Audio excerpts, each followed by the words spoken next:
Aroma miracles இயற்கையான aroma ஆயில்களை கொண்டு தயாரிக்கப்படுகிறது. தூக்கமின்மை, மன அழுத்தம், எதிர்மறை எண்ணங்கள் போன்ற மனநல பிரச்சனைகள், உடல்வலி, தலைவலி போன்ற உடல்நல பிரச்சனைகள், ஆன்டி ஏஜிங், முடிவுதிர்வு, பொடுகு, வெண்புள்ளி, சரும பிரச்சனைகள் போன்ற அனைத்து பிரச்சனைகளுக்கும் தீர்வளிக்கிறது. Aroma miracles.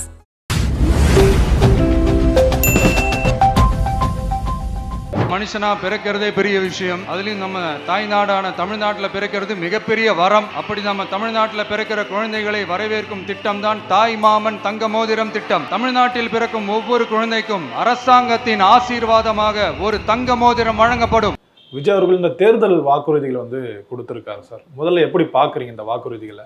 அதாவது பார்த்தீங்கன்னா, இப்போ தேர்தல் வாக்குறுதி மற்ற கட்சிகளை போல் மக்களை ஏமாத்துற மாதிரி இல்லாமல் எது சாத்தியமோ அந்த வாக்குறுதிகளை மட்டும்தான் கொடுக்கணும் அப்படிங்கிறத விஜயினுடைய எண்ணமாக இருந்தது. கிட்டத்தட்ட தன்னுடைய நிர்வாகிகள்கிட்டையும் அதை தான் சொல்லியிருந்தார். பட் அதே நேரம் ஆதவ் போன்றவர்கள், ஜான ஆரோக்கியசாமி, புஷி ஆனந்த் போன்றவர்கள் விஜய்கிட்ட சொன்னது என்ன அப்படின்னா, ஸோ இந்த மாதிரி ப்ராக்டிக்கலான தேர்தல் வாக்குறுதி மட்டும் கொடுத்தா அது மக்கள்கிட்ட பெருசாக எடுபடாது, கவர்ச்சிகரமான வாக்குறுதிகளும் இருக்கணும் அப்படிங்கிற மாதிரி விஜய்கிட்ட அவங்க வலியுறுத்தினதாக நான் கேள்விப்பட்டேன். விஜயை பொறுத்த வரைக்கும் நம்ம அந்த மாதிரி பண்ணுறது மக்களை ஏமாத்துறதாயிடும், அதை வேணாம் அப்படிங்கிறது தான் விஜயினுடைய எண்ணமாக இருந்தது. பட் அதே நேரம் இவர்கள் தொடர்ந்து விஜயை கன்வின்ஸ் பண்ணிகிட்டு இருந்தாங்க.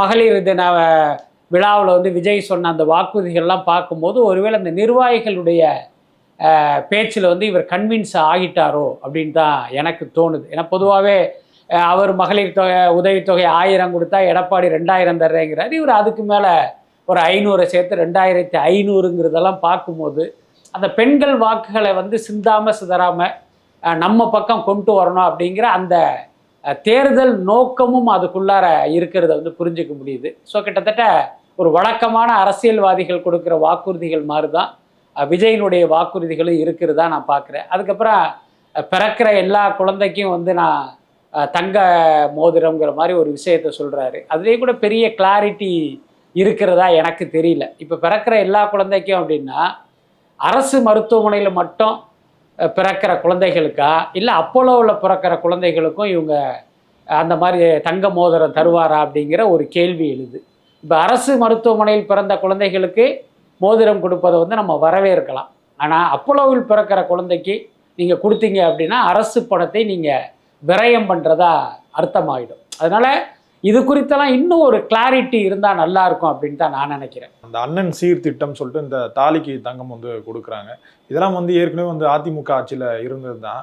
இதுக்கு எதுக்கு நீங்கள் மக்கள்கிட்ட கேட்டு இந்த மாதிரி வாக்குறுதிகள் கொடுக்கணும்? இதான் அதிமுக சொல்லிட்டாங்க, திமுக சொல்லிட்டாங்க, அதுலேருந்து நீங்கள் சொல்கிறது நீங்களே சொல்லியிருக்கலாம், எதுக்கு இவ்வளோ டைம் எடுத்துட்டீங்க அப்படின்னு கேட்குற அந்த விமர்சனம் வருதே சார். அதாவது முதல்ல தெரிஞ்சுங்க, தாவேகாவுடைய முழுமையான தேர்தல் வாக்குறுதி இன்னும் அறிவிக்கப்படலை. மகளிர் தினத்தில் தாவேகா சார்பில் ஒரு விழா கொண்டாடப்படுது. அந்த விழாவில் விஜய் கலந்துக்கிறாரு. அப்போ பெண்கள் நிறைந்திருக்கும் அந்த சபையில் பெண்களுக்கான வாக்குறுதிகளை மட்டும் அவர் கொடுக்குறாரு, அவ்வளவுதான். அதனால் இதுதான் ஒட்டுமொத்தமாக தாவேகாவுடைய வாக்குறுதி அப்படின்னு எடுத்துக்கிட்டு நம்ம அதை போஸ்ட்மார்ட்டம் பண்ண வேண்டிய அவசியம் இல்லை.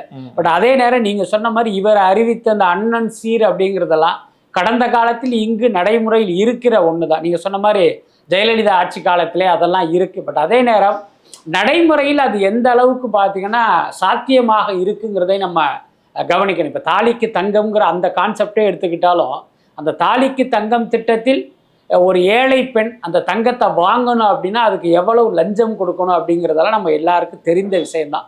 ரொம்ப வெளிப்படையாக சொல்லணும் அப்படின்னா அது என்ன நோக்கத்துக்காக அந்த திட்டம் கொண்டு வரப்பட்டதோ அந்த நோக்கம் முழுமையாக நிறைவேறலை.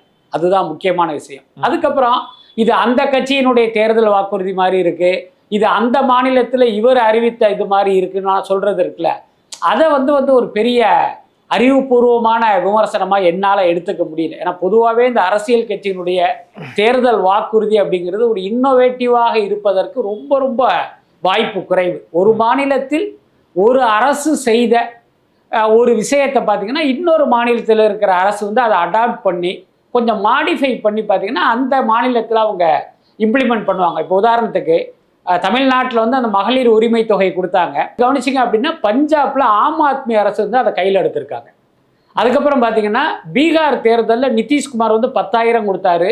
அதைத்தான் ஸ்டாலின் என்ன பண்ணார், 5000 சமீபத்தில் எல்லாருடைய கணக்குலையும் உறவு வச்சாங்க. அதனால இது வந்து இவருடைய கண்டுபிடிப்பு அல்லது இந்த மாநிலத்தில் வந்து இது நடைமுறையில் இருக்குது, அதை வந்து இவர் காப்பி அடிச்சிட்டாரு, காப்பி பேஸ்ட் பண்ணிட்டாரு அப்படின்லாம் நம்ம விமர்சிக்க வேண்டிய அவசியம் இல்லை. எல்லாத்துக்கும் மேலே ஒரு நல்ல திட்டத்தை என்ன நீங்கள் மாடிஃபை பண்ணி வந்து மக்களுக்கு கொடுக்குறதுங்கிறது ஒரு ஆரோக்கியமான விஷயம் தானே. அதுக்கு ஒரு உதாரணம் சொல்லணும்னா, மதிய உணவு திட்டம்ங்கிறது காமராஜர் ஆட்சி காலத்திலே தமிழ்நாட்டில் நடைமுறைப்படுத்தப்பட்ட ஒரு திட்டம் தான். ஆனால் எம்ஜிஆர் வந்தவொடனே என்ன பண்ணார் அப்படின்னா, அதை சத்துணவு திட்டம் அப்படின்னு வேற ஒரு லேபிள் வெட்டி என்ன அதே திட்டத்தை பார்த்தீங்கன்னா பரவலாக கொண்டு வந்தார். அதில் பார்த்தீங்கன்னா அந்த முட்டை போன்ற விஷயங்கள்லாம் கூட ஆட் பண்ணாங்க. ஆனால் நீங்கள் உண்மையில் சொல்லணும் அப்படின்னா, காமராஜரின் மதிய உணவு திட்டத்தை விட எம்ஜிஆரின் சத்துணவு திட்டம் தான் மக்கள்கிட்ட பெருவாரியாக போய் சேர்ந்தது.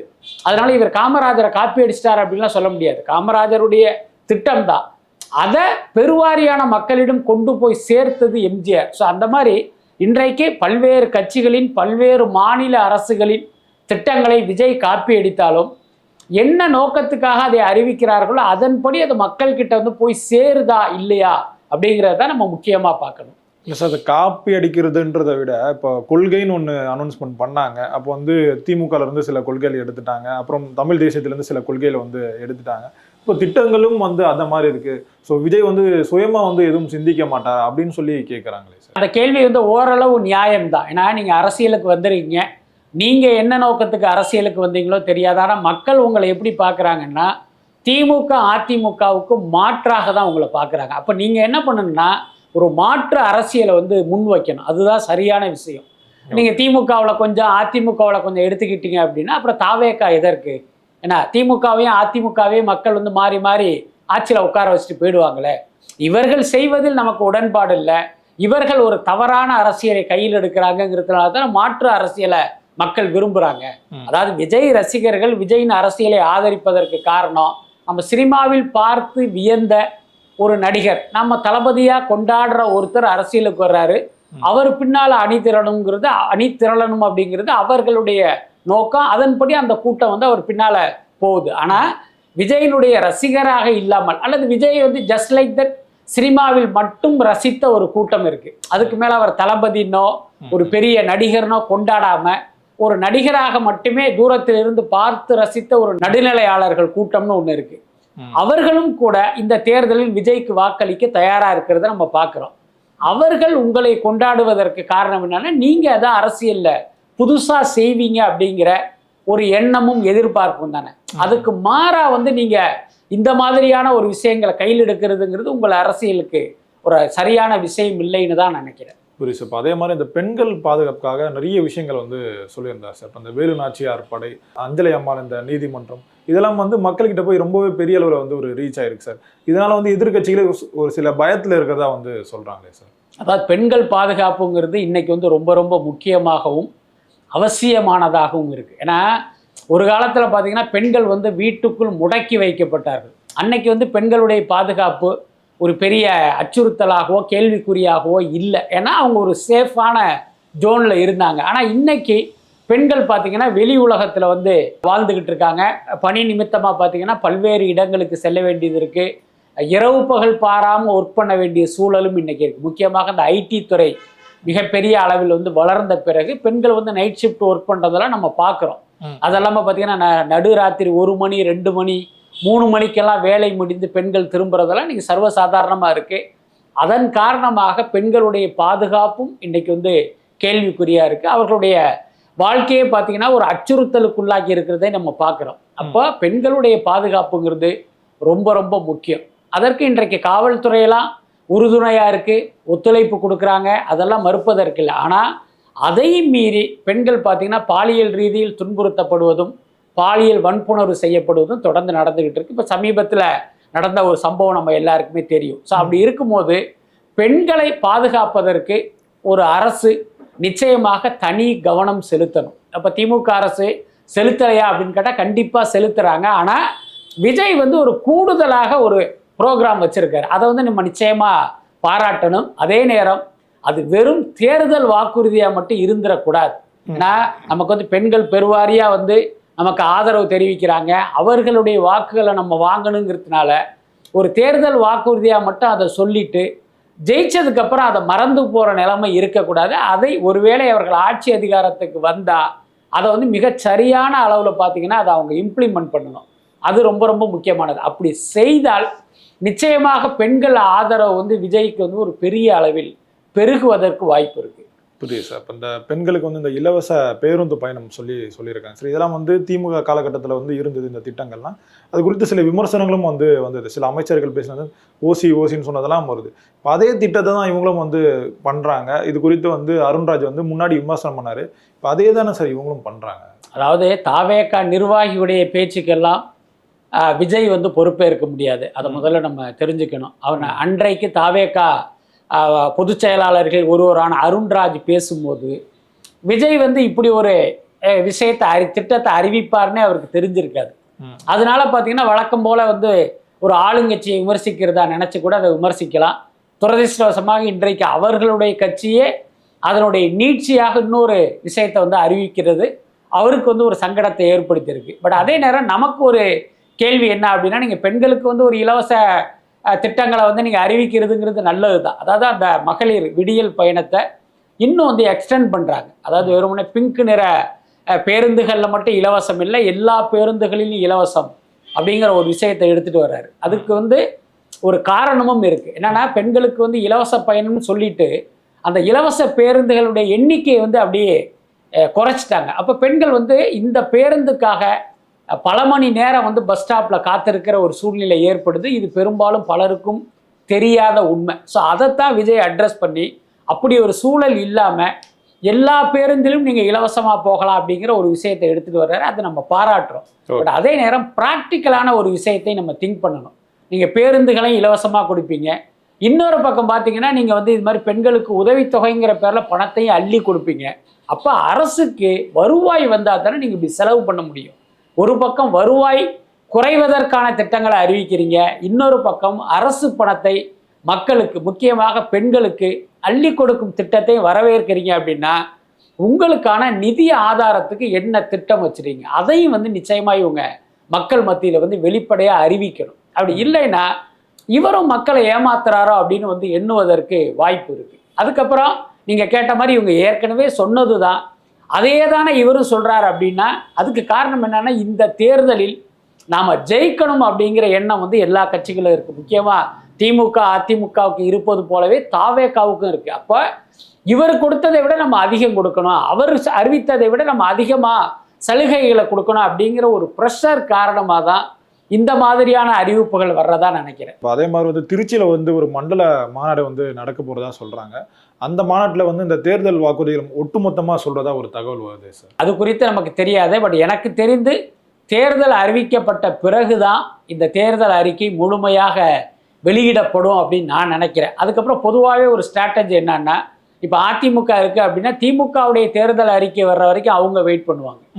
அப்புறம் அதிமுக தேர்தல் அறிக்கை வர்ற வரைக்கும் திமுக வெயிட் பண்ணுவாங்க. அதோட அர்த்தம் என்னன்னா, அவங்களுடைய அறிக்கையில் என்னவெல்லாம் சொல்லியிருக்காங்க அதில் ஏதாவது வந்து ஒர்க் அவுட் ஆகிற மாதிரி, அதாவது மக்களை கவர்ந்து வாக்குகளை பெற்றுத்தர்ற மாதிரியான வாக்குறுதி இருக்கா, இருந்துச்சுன்னா அதை காலி பண்ணுற மாதிரி நம்ம ஒரு ஐட்டத்தை உள்ளே போடுவோங்கிறத ஒரு சாமர்த்தியத்தோட வெயிட் பண்ணுவாங்க. ஸோ இந்த எண்ணம் நிச்சயமாக தாவேகாவுக்கும் இருப்பதற்கு வாய்ப்பு இருக்குது. இன்னொன்று, தாவேகாவுக்கு பார்த்தீங்கன்னா 2 எதிரிகள், அதிமுக ஒரு பக்கம், திமுக ஒரு பக்கம். அப்போ இவங்க என்ன வாக்குறுதிகள் கொடுத்துருக்காங்கிறத பார்த்துட்டு நம்முடைய வாக்குறுதிகளை அறிவிக்கலான்னு கூட அவங்க காத்திருப்பதற்கு வாய்ப்பு இருக்குது. அதனால் ஒருவேளை தேர்தல் தேதி நீங்கள் சொல்கிற மாதிரி அந்த திருச்சி மாநாட்டுக்கு முன்பு அறிவிக்கப்பட்டால் அந்த மாநாட்டிலேயே கூட இந்த தேர்தல் வாக்குறுதி முழுமையாக வெளியிடப்பட வாய்ப்பு இருக்குது. புரியுது சார். இப்போ அந்த மண்டல மாநாடு வந்து கன்ஃபார்ம் தானா சார் அது நடக்கிறது திருச்சியில்? ஏன்னா இப்போ தேர்தல் நெருங்கிடுச்சு, அப்போ கண்டிப்பாக அந்த மாநாடு நடத்தி தான் ஆகணும். பட் அதே நேரம் இந்த மாநாடு எப்படி நடக்குங்கிற ஒரு கேள்வி இருக்கு. திருச்சியில் திமுகவுடைய மாநாடு நடக்க போகுது. கிட்டத்தட்ட 10 லட்சம் பேர் அதில் கலந்துக்க போறதா தொலைக்காட்சி செய்திகள்ல எல்லாம் வந்துகிட்டு இருக்கிறத பார்க்குறோம். ஆனால் விஜய் எங்கேயாவது போய் ஒரு நிகழ்ச்சி நடத்தணும்னா நீங்கள் 5000 பேர் தான் வரணும், 4500 பேர் தான் வரணும்னு வந்து நிபந்தனை விதிக்கிறாங்க. ஆனால் திமுக மாநாட்டுக்கு பார்த்தீங்கன்னா 10 லட்சம் பேர் வரைக்கும் வருவதற்கு அனுமதி கொடுக்குறாங்க. இப்போ அதே திருச்சியில் தாவேகா மாநாடு நடக்கும்போது இந்த காவல்துறை என்ன மாதிரியான நிபந்தனை விதிக்கு எத்தனை பேருக்கு அனுமதி கொடுக்கணும் ஒரு கேள்வி இருக்குது. ஸோ அதெல்லாம் வச்சு பார்க்கும்போது நிச்சயமாக இந்த விஷயத்தில் அந்த காவல்துறை வந்து ஒரு இரட்டை வேடம் போடுவதை எடுத்து காட்டுவதற்காக அந்த திருச்சியை அவர்கள் தேர்வு செய்வதற்கு வாய்ப்பு இருக்கு. திமுக நடத்துகிற மாநாட்டில் எந்த ஒரு உயிர் சேதமும் வந்து ஏற்பட மாட்டேங்குதுல்ல சார். இதன் காரணமாக அங்கே பாதுகாப்பு வந்து நல்லாவே இருக்குது. இப்போ தாவேக்கால நடக்கிற அந்த மாநாட்டில் வந்து அந்த மாதிரி இருக்க மாட்டேங்குது சார். நிகழ்ச்சியில் வந்து அப்படி ஒரு துயர சம்பவம் நடந்ததால் தாவேக்கா மாநாடு நடக்கிற எல்லா இடத்துலையும் உயிர் சேதம் நடக்கும்னு நம்ம சொல்ல முடியாது. அது வந்து ஒரு அறிவுபூர்வமான வாதமாக இருக்காது. அதுக்கப்புறம் அங்கு அந்த துயர சம்பவம் நடந்த பிறகு அவர்களும் பார்த்தீங்கன்னா அந்த பாதுகாப்பு விஷயத்தில் ரொம்ப கவனமாக தான் இருக்காங்க. ஆனால் காவல்துறையை பொறுத்த வரைக்கும் அந்த கரூர் சம்பவத்தை மையமாக வைத்து தான் நிபந்தனைகளை அதிகமாக விதிக்கிறாங்க. ஆனால் நம்ம என்ன சொல்கிறோன்னா, காவல்துறை இந்த நிபந்தனைகள் விதிப்பது சரிதான், அது தப்புன்னு சொல்லலை. பட் அதே நேரம் கரூரில் அப்படி ஒரு துயர சம்பவம் நடந்ததற்கு காவல்துறையினர் வந்து போதிய பாதுகாப்பின்மை ஒரு முக்கியமான காரணம். அப்போ நீங்கள் என்ன பண்ணணும் அப்படின்னா, தாவேக்கா எங்கேயாவது கூட்டம் போடணும், மாநாடு போடணும்னு வந்தாங்கன்னா அவங்களுக்கு நிபந்தனைகளை ஒரு பக்கம் விதிங்க, அதே நேரம் நீங்கள் கூடுதல் பாதுகாப்பையும் கொடுங்க. அப்போ இந்த உயிர் சேதங்களை வந்து முற்றிலுமாகவே தவிர்க்க முடியும். அதுதான் ஒரு சரியான அணுகுமுறையாக இருக்கும். அதை விட்டுட்டு நீங்கள் கரூரில் நடந்துருச்சு அதனால உங்களுக்கு 4000 பேர் தான் 5000 பேர் தான் அப்படின்னு அந்த கட்சியினுடைய வளர்ச்சியையும் வேகத்தையும் முடக்குவது வந்து அது சரியா இருக்காதுல்ல.